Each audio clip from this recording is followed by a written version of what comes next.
this is the edge of the Ziffy humoralis. Now to get it to lift up, what you're going to do is you can either take a blunt probe, okay, or a needle probe, and we do not want to go too deep. So I don't ever want to cut anything that's not connective tissue. So right there I'm going along that edge, and I'm using my needle probe, and then I'm just going to scrape on top of it to clean up that edge. Okay, then I'm going to start lifting this again, my blunt probe, and I can see that I can clean that edge right there.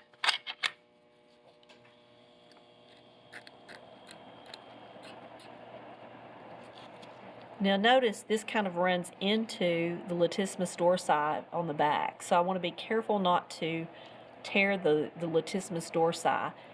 Don't ever cut anything that looks like muscle, but if you have a little piece of connective tissue and you can see the edge of another muscle, you are welcome to cut that off, but be careful not to remove muscle. Now, I'm going to look on the other side to see if I can see the other side of the Ziffy humoralis.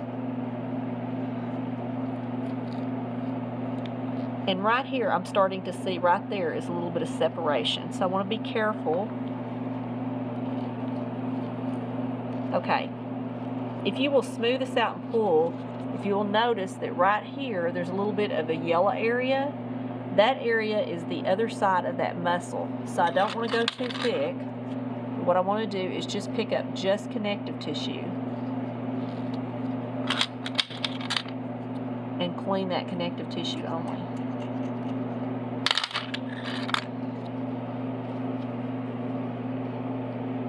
And I'm starting to see separation here. We are not making divisions, we are finding divisions between muscles. I can double check myself by looking at the other side and see if I can see the other side. Here's this line. It might be better for me to demonstrate over here. Clean this outside line.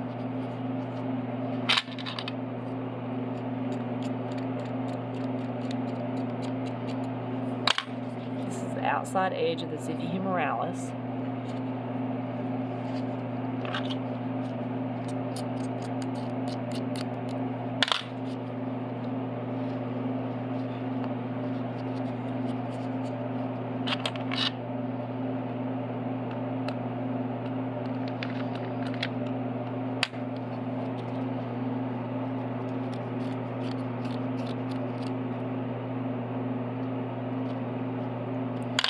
Okay, now I can start picking that up.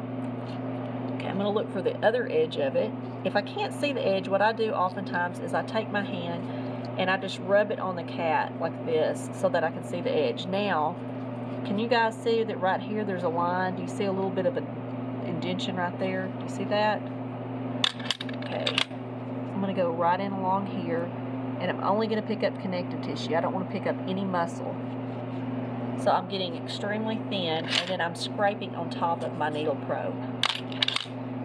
This is tedious and time consuming, and anytime you get lost, you want to take a step back and just start over.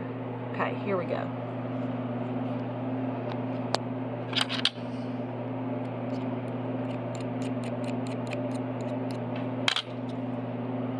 All right. I am starting to get the Ziffy humoralis detached. And this is a muscle you'll be able to run your blunt probe all the way under.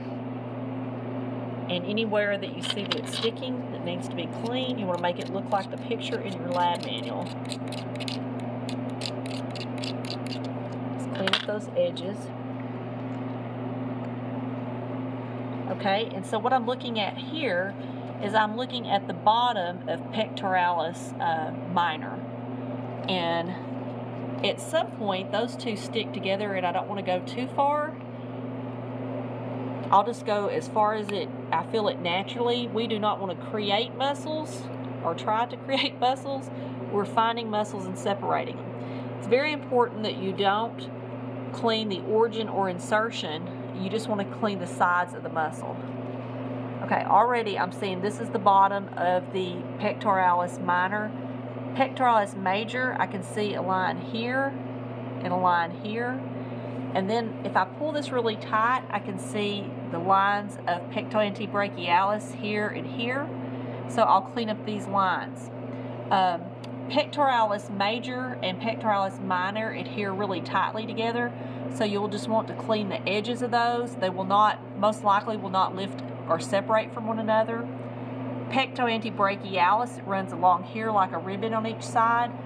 You can clean the sides of those, and then most of the time you'll be able to run your blunt probe under it just like you can on Ziphiohumoralis. However, there are times when it sticks. If it starts to tear, don't go any deeper.